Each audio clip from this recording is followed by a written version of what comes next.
Right. మాజీ మంత్రి గుడివాడ అమర్నాథ్ మాట్లాడుతున్నారు. ఇప్పుడు లైవ్ చూద్దాం.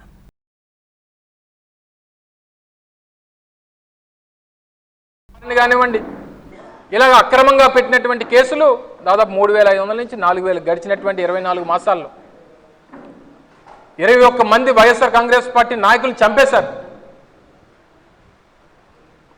ఈరోజు ఒక బీసీ నాయకుడిగా ఉన్నటువంటి గణేష్ గారు నిత్యం ప్రజల పక్షాన పోరాటం చేస్తున్నటువంటి వ్యక్తి, బలమైనటువంటి ప్రతిపక్షం ఈ నియోజకవర్గంలో ఉన్నప్పటికీ ఓ ప్రధానమైనటువంటి పాత్రలో ఈరోజు ప్రభుత్వంలో ఉన్నటువంటి వ్యక్తి ప్రజాప్రతినిధిగా ఉన్నప్పటికీ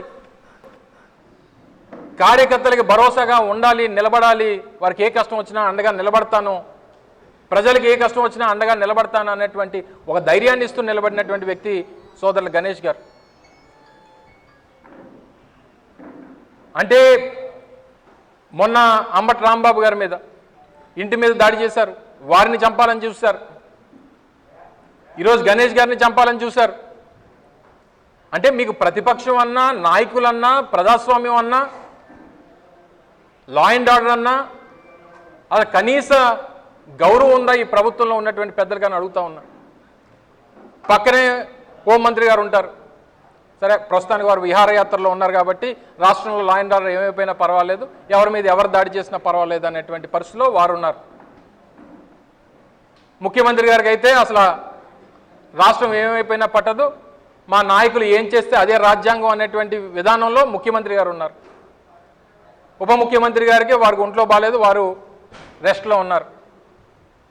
మరి రాష్ట్రాన్ని నడిపించేది ఎవరు? తెలుగుదేశం పార్టీ నాయకులు ఏం చేస్తే అదే ఈ రాష్ట్రంలో రాజ్యాంగమా? మిమ్మల్ని ఎవరో ప్రశ్నించడానికి వీల్లేదా? ప్రతిపక్షం ఉండడానికి వీల్లేదా?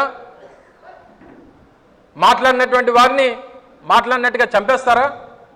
ఇది ఈ రోజు నుంచి మొదలైనటువంటిది కాదు తెలుగుదేశం పార్టీ. గతంలో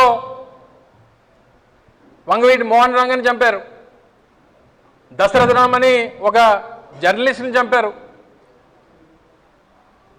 తర్వాత అనేక మందిని చిన్న చిన్న కార్యకర్తలను చంపారు, నాయకుల్ని చంపారు. ఎవరు అడ్డొచ్చినా ఇది మా పార్టీ తాలూకు విధానం, మమ్మల్ని ప్రశ్నించడానికి ఎవరు వీల్లేదు, మాట్లాడినట్టు గొంతు లేచినటువంటి గొంతుని కోస్తామనేటువంటి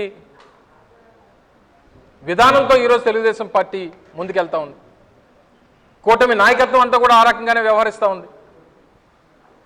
ఈరోజు పెద్దలందరూ కూడా, పెద్దలు ముత్యాల నాయుడు గారు, ధర్మశ్రీ గారు, భరత్ గారు, జిల్లా పార్టీ అధ్యక్షులు ప్రసాద్ గారు, సోదరులు గణేష్ గారు, అందరం కూడా వేదిక మీద ఉన్నటువంటి నాయకత్వం అంతా కూడా ఈరోజు మనందరం కూడా కలిసి వెళ్ళి కంప్లైంట్ ఇవ్వబోతా ఉన్నాం.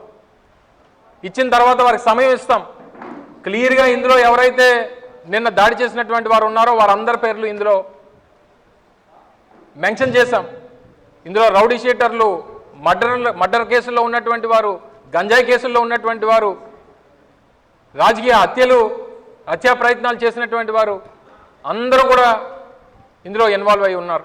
వీరందరికీ సూత్రధారి స్థానిక స్పీకర్ గారు. వీళ్ళందరూ కూడా పాత్రదారులు. ఎట్టి పరిస్థితుల్లో ఇచ్చినటువంటి కంప్లైంట్ మీద యాక్షన్ తీసుకోకపోతే వారికి 24 గంటలో 48 గంటలో పార్టీ నాయకత్వం అంతా కూడా చర్చించుకొని వారికి కూడా సమయం ఇవ్వాలి కాబట్టి సమయం ఇస్తాం.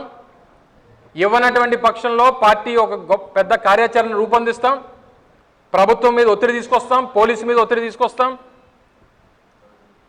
ఎవరికన్నా ఇబ్బంది కలిగితే ఈ పార్టీ అంటే ఈ నియోజకవర్గానికో ఈ నియోజకవర్గంలో ఉన్నటువంటి నాయకులకు మాత్రమే కాదు, మన పార్టీలో ఎవరికి కష్టం వచ్చినా జిల్లాలో ఉన్నటువంటి పార్టీ నాయకత్వం అంతా కూడా ఒక కుటుంబంలా కలిసి వస్తుంది, మీకు అండగా నిలబడుతుంది అన్నటువంటి ఒక భరోసాని పార్టీకి ఇస్తుంది అన్నటువంటి విషయాన్ని కూడా తెలియజేస్తూ ఉన్నాం. గణేష్ గారు రేపు ఈరోజు గణేష్ గారికి జరగవచ్చు, రేపు నాకు జరగవచ్చు, ఎల్లుండు ముత్యాల నాయుడు గారికి జరగవచ్చు. మనం ఇలా ఊరుకుంటే రేపు ఇంటికి వచ్చి మన మీద దాడి చేసేటువంటి పరిస్థితులు వస్తాయి. ఎట్టి పరిస్థితుల్లో అవకాశం వారికి ఇవ్వడానికి వీల్లేదు. రెండోది, ఉత్తరాంధ్రలో ఇటువంటి సంస్కృతి లేదు. గతంలో ఎప్పుడన్నా ఈ ఉత్తరాంధ్ర ప్రాంతంలో ఇటువంటి సంస్కృతి లేదు. మన దగ్గర ఎప్పుడు కూడా రాజకీయంగా ఆరోపణలు ప్రత్యారోపణలు చేసుకోవడం అనేటువంటి సహజం. అది రాజకీయాల్లో సహజంగా ఉండాల్సినటువంటి విధానం. కానీ ఇలా మనుషుల్ని చంపేటువంటి పరిస్థితులు తీసుకొని వచ్చారంటే అసలు ఈ నాయకత్వాన్ని ఏమనాలో, ప్రభుత్వాన్ని ఏమనాలో, లా అండ్ ఆర్డర్ కనీసం కంట్రోల్లో లేనటువంటి ఈ ప్రభుత్వం ఈరోజు రాష్ట్రంలో ఉన్నందుకు బాధపడాలో తెలియనటువంటి పరిస్థితులు ఈరోజు రాష్ట్రంలో ఉన్నాయి. ఎప్పుడూ లేనటువంటి సంస్కృతి, ఉత్తరాంధ్ర ప్రాంతంలో లేనటువంటి సంస్కృతి, ఈ రకంగా దాడులు జరిగేటువంటి దాన్ని ఉపేక్షించేటువంటి పరిస్థితులే ఉండవు అనేటువంటి విషయాన్ని కూడా ఇది పార్టీ నాయకుడు జగన్మోహన్ రెడ్డి గారి మాటగా, పార్టీ అధినాయకత్వం పెద్దలు జగన్మోహన్ రెడ్డి గారి మాటగా, ఈ ప్రాంతంలో మన పార్టీ నాయకులుగా ఉన్నటువంటి బొత్స సత్యనారాయణ గారు కానీ, మన రీజనల్ కోఆర్డినేటర్ కన్నబాబు గారు కానీ ఎప్పటికప్పుడు జరుగుతున్నటువంటి పరిస్థితుల్ని సమీక్షిస్తూ అవసరమైతే అందరూ కూడా గణేష్ గారికి అండగా నిలబడాలి, గణేష్ కుటుంబానికి భరోసాను ఇవ్వాలనేటువంటి అభిప్రాయంతో రాత్రి నుంచి పెద్ద ఎత్తున రాష్ట్ర వ్యాప్తంగా పార్టీ అంతా కూడా